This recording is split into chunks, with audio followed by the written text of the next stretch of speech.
Hello everyone, for Telesur, I'm Cody Weddle in Caracas, Venezuela. We start today in Mexico, where protesters are continuing to demand justice for the 43 missing students of Ayotzinapa.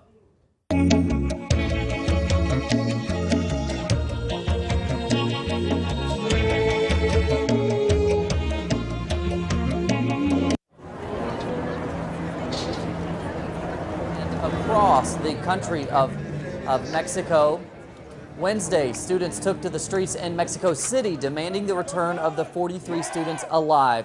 The march was organized as part of a day of international solidarity with Ayotzinapa. The demonstration highlighted the ongoing impunity in Mexico. So far, 22,000 people have been forcefully disappeared in the Latin American country.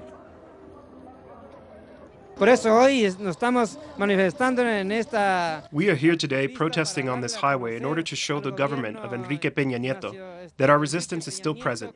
We can't lower our guard in face of this situation which is happening around the country. Almost every state suffers from insecurity.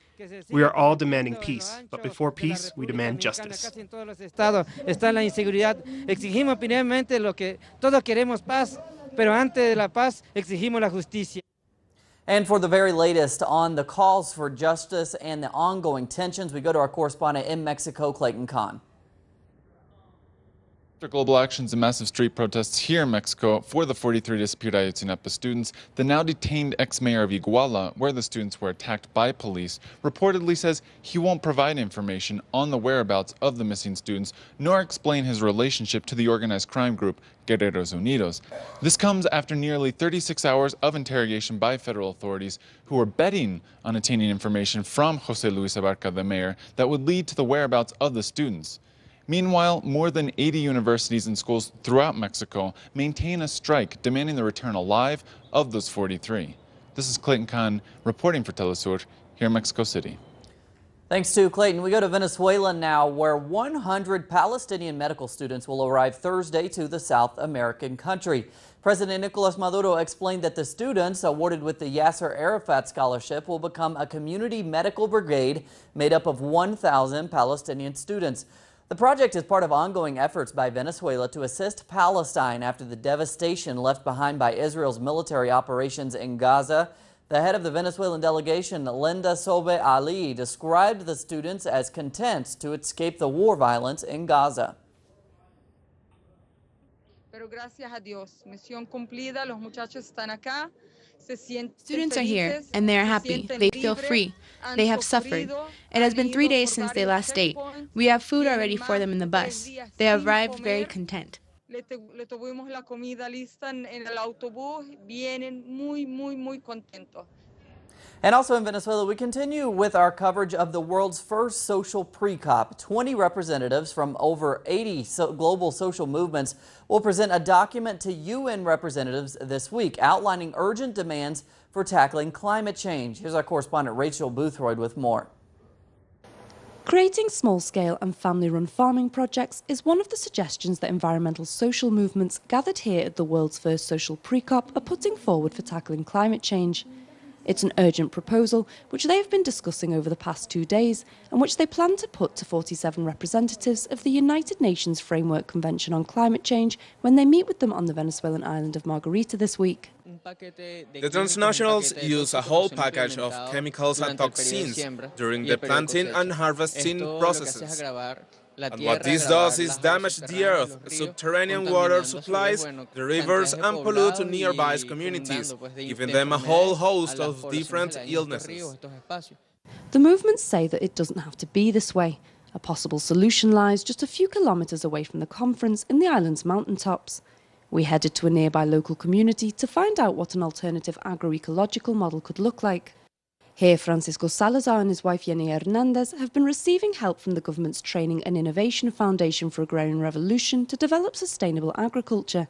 They now produce around 150 packets of fruit and vegetables a week, enough to sustain their family of 3 children and to sell to the local community. We already have direct clients because what we sell is healthy and artisanal, because we don't sell chemicals. Everything is produced by hand.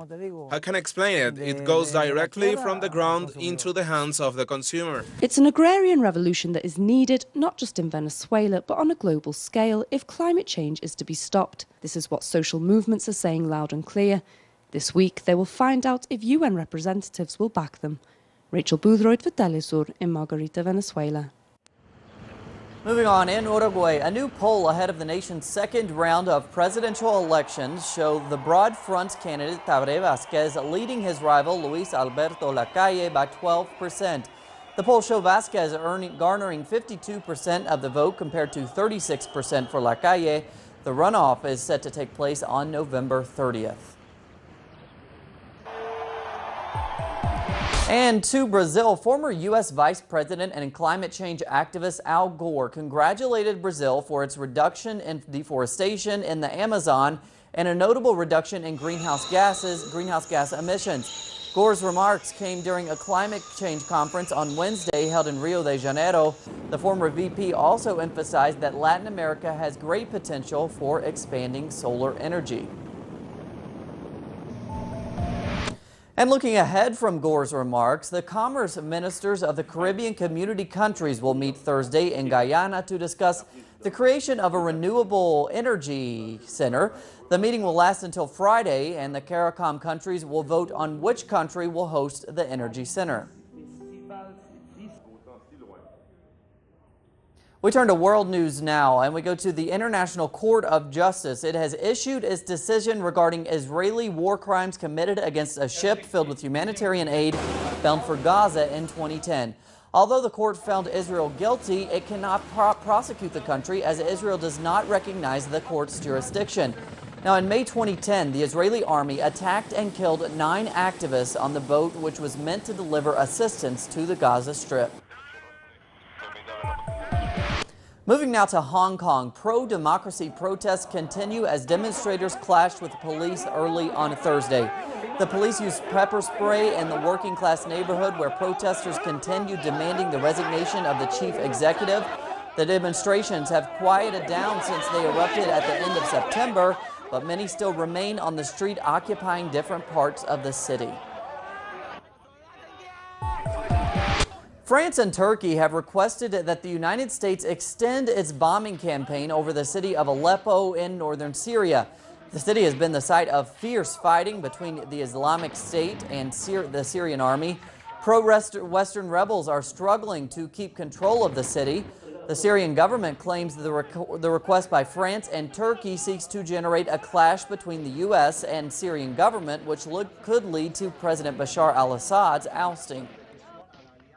The true objective is to justify the support for the so-called Free Syrian Army under the aegis of fighting against terrorism through cooperation with the armed wing of the supposedly moderate opposition. They are selling to the world that they are defending Syria from the terrorists, as well as the Syrian government, which they want to bring. And now we go to Spain, where top chefs are taking part in the 10th National Skewers and Tapas competition in the city of Valladolid. The top prize was taken out by Iñaki Rodrigo Rojas of the Punk Bach restaurant in Madrid. The competition was a celebration of Spain's most famous culinary creation, tapas. The winner will go on to Mexico to show off his cooking skills in creating the delicious little morsels. Time for lunch, I think. More on those stories and others at our website, telesurtv.net/English. For Telesur English, I'm Cody Weddle. Have a great day.